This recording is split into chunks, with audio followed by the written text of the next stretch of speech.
In 1990, 16-year-old Willie Carlson killed his father Paul and mother Sandra. When his father came home from work on October 24th, Willie was awaiting his arrival with a .357 Magnum he rented for $100 from his friend. His friend originally stole the gun from the Gurney home of the grandfather of one of the students. Willie paid for the gun with coins he stole from his dad. After shooting his father, Willie waited for his mother to come home and then shot her in the face as well. After killing his mother, Willie was accused of also sexually assaulting her. Before the crime, however, Willie was a normal teenage boy who attended Warren High School and worked at Jerry's Parkway Foods in downtown Grayslake. The grocery store is now an apartment building. His former neighbor even described him as a little angel who had been doing door-to-door Jehovah's Witness work with his parents since he was a young boy. However, other neighbors described him as a loner who never fit in well. This could be due to the fact that him and his parents did everything together. They were very strict and did not let him hang out with other young people who were not of the same religion, Jehovah's Witnesses. After the murders, Willie ran away to Canada and surrendered to the Canadian authorities after wrecking the family's car he stole in a hit-and-run accident in Quebec several days after the murder was discovered.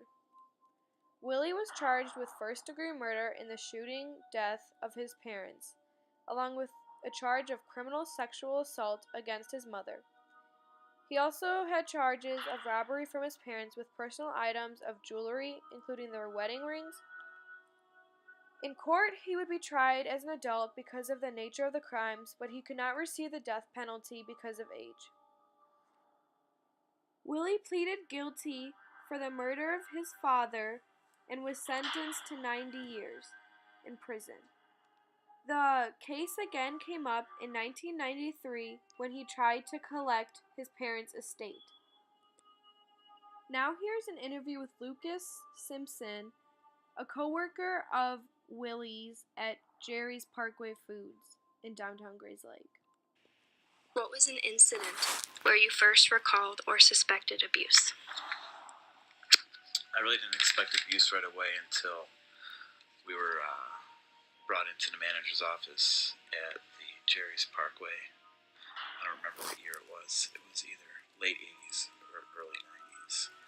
But they called in both of our parents, and when his parents got there, you kind of saw fear in his eyes, and his dad was like very military-like, and his mom was like a wreck. She was just crying and sobbing about everything. And what went down between him and his dad? What was said? Actually, nothing was said between him and his dad. We both walked into the manager's office, and the manager pretty much told us in front of our parents what had happened. Willie had stole the chewing tobacco and gave it to me, and I didn't know if it was stolen or not. So by the time I left the business, I put it on the cash register and I walked out. But because I was part of the theft, we were both fired at the same time. At what time of the incident were you questioned? It wasn't until after he had fled whatever he did to his parents. I was at school one day, and it was called the principal's office, and there was two Lake County sheriffs standing there, and another guy, which was an investigator.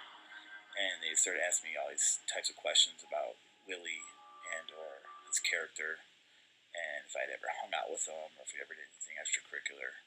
And basically, all I ever did was work with the guy. So it was quite strange. And then later when I got home, my parents had got phone calls, and then I had to go in for more questioning with the attorney. At that point when they were questioning at the high school, did you have any idea what had gone on? I had no clue. Actually, no, I did. That's right. When it happened, it was all over the news. And all I remember at the time was they had cameras on him, and he was like walking back and forth in a window in some Canada jail or police station. And According to Michael Waller, this is the most brutal and vicious crime in Lake County.